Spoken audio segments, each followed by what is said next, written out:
products we use every day be packed with hidden dangers? According to a new study, we may be exposing ourselves to forever chemicals far beyond what we ever thought. Sunscreen, lipstick, hand sanitizer. Just some of the everyday items that could be delivering forever chemicals into our bodies. That's according to a first-of-its-kind study that upends what we thought we knew about PFAS. Until now, it was believed the chemicals could not breach the skin. Now, researchers have found that exposure to anything from lipstick to water-repelling clothing can cause the stuff to enter the bloodstream. The PFAS are present virtually everywhere. Anywhere where you use non-stick material, there's PFAS present. Even in electronics these days, there is PFAS present as well. PFAS are known as forever chemicals because they can take thousands of years to break down and have been found to accumulate in the human body. They're found in air, water and soil and have been mass-produced since the 1940s, used in food packaging, cookware, clothing, carpet, firefighting foam and pretty much everything we come into contact with every day. And the health effects of forever chemicals can be devastating, linked to liver and thyroid problems, breastfeeding disruption, infertility and cancer. It is becoming quite serious. Once it goes into the body or environment, it stays there for a long time. So as more and more forever chemicals find a forever home in our bodies, what can we do to protect ourselves? Investigative journalist Dan Ashby is part of the team behind the new BBC podcast, Buried: The Last Witness, which looks at the impact of forever chemicals in the environment. He's been good enough to join us.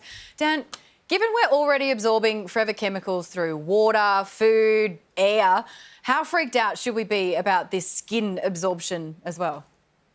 Yeah, it's a depressing moment and we should be quite freaked out because up until this point, we knew we were getting them through our water, as you say, through our food, in our environment. But there was this kind of hope that we might not be absorbing them through makeup, for instance. This study confirms that people are, and there's something really darkly ironic about this, that you're putting products onto your skin to make yourself look better, but putting toxic chemicals into your bloodstream. So it's a significant study and a real worry, yeah. Dan, it's a good thing we don't wear makeup. Well, yeah, we're all natural. Yeah. Can I get a close-up? Not a trace. It's hard to believe that vanity is not healthy. I cannot understand that idea. Hey, in our story, Dan, we listed some of the health consequences that are connected with PFAS, and it's really serious, like life-threatening stuff. But are we even close to understanding just how many things could be going wrong, like just how much damage PFAS could be doing?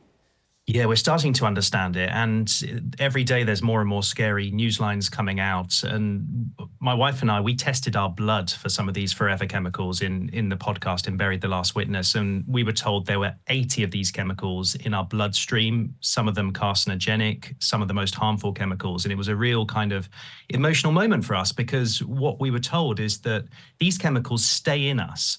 You can't get rid of them. And particularly for women, what happens is they travel through the placenta. And so we build babies contaminated with these chemicals. We pass them through the generations. And that was a real depressing moment for us personally to learn this. And what we realized is that they are now widespread in all of our blood. 97% of Americans are reported to have PFAS in their blood. And there are all these unusual and concerning things going on in the human health population that people are starting to worry might be to do with these toxic chemicals. But are we doing anything now to crack down on these chemicals? Like, I would expect a warning on my makeup if this stuff is really toxic.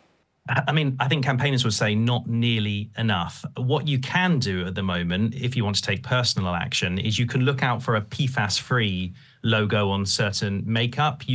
For instance, with certain forever chemicals, you could consider your diet because we know that forever chemicals tend to build up in apex predators. So they're going to be more PFAS and PCBs, for instance, in fish and meat. That being said, they are also in vegetables. So you can do certain things. But to be honest, this needs governments. This needs big policy, governments, big international institutions, and regulation and bans are only the only real way to protect the consumers.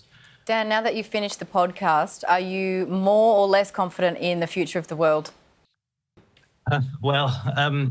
To give you a bit more context, the frightening thing about the podcast is that we were sent the evidence of a dead witness who we didn't know existed, who was put into witness protection, said he was beaten up, said he was harassed, and nobody really knew about him. And he warned the world of forever chemicals back in 1967.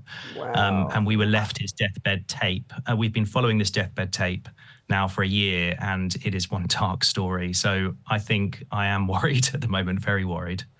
Wow, Dan, what about you and your wife? I mean, I know that you had your bloods tested. Is that something that you try and kind of just put in the back, like in the periphery a little bit, or is that impossible now? Yeah, I mean, our parents and our family are constantly trying to get us to change jobs and stop being investigative journalists. But no, my wife and I have to, because I work with my wife, we present the podcast together, and we have to assess risk all the time, both physical risk to us and legal risk as well. And it's a constant thought process in our life. But I think what's weird about this story, my background is looking into organised crime, and I've always been worried about people. But to think of something invisible and tiny getting inside me that I can do nothing about, that could affect our children and our children's children, that in a way is more scary to me. Well, Dan, it's been terrifying to talk to you, but it's also been great. Thank you for your time. You're thanking him for this? I am. Because now we know. Oh, okay. Wait, actually, maybe that's worse that we know. Dan, I take it back, but I wish you tonight. well. That's it. Sorry.